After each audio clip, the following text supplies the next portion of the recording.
how did you sell it through? Because that's always the thing is when I talk to creative leaders, especially in the indie space, some of the things that I hear, and Jeff, you've had, years of experience in selling through work. In this particular instance, how did you sell through the work in this one?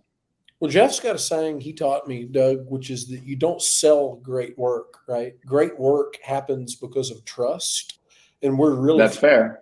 we are really fortunate that we've got a brave client that trusts us a lot at Steakum. And I mean, having said that, it still wasn't quote unquote easy to sell this, right?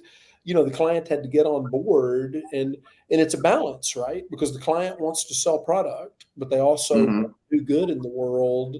And they had to weigh both of these. And then after some really thoughtful discussions about it, they said, we got to do this because deepfakes are having Hmm. a moment in culture right now.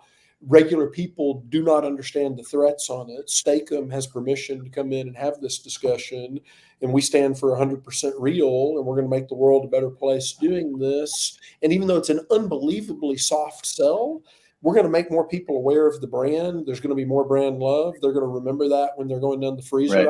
aisle, and we're probably going to sell some more frozen beef out of this. And then they got on board Right. with the idea. Yeah. There's an equation, Doug. Trust equals frequency over time. And I think that, Dooley, you can speak to like some of the past things. This isn't the first time, Mhm. we've done an activation with them where we sort of stand up for being real. This has sort of been, we've been building towards this over more than a year. I mean, Julie, talk about a little bit of this. To that point, Jeff, Good at talking about these things. the client was on the fence, literally, of like, should we do this idea or not?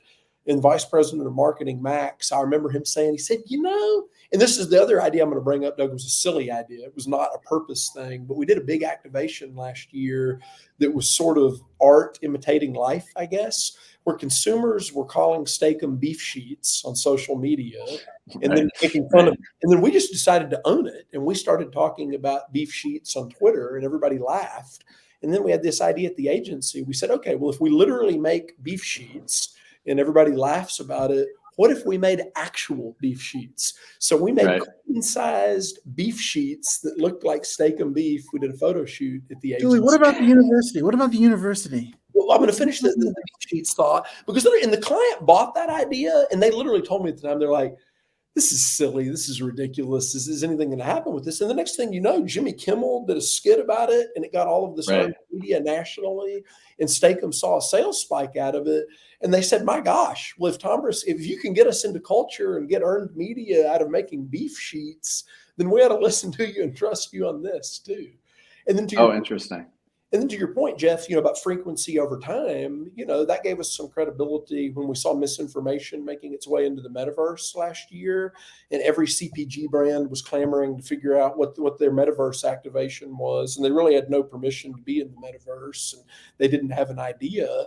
And we found a great way in last year around the election where we did the Metaversity of Steakum, and we built an online university in the metaverse to school the metaverse on misinformation. And the stats on it were crazy. Very few people go to the metaverse, by the way, but an insanely high percentage of people that visited the metaverse actually went to the Steakum Metaversity and took our 15-minute online misinformation course there. And we got to earn media out of that. And so to Jeff's point, you just build trust over time with these activations. Yeah.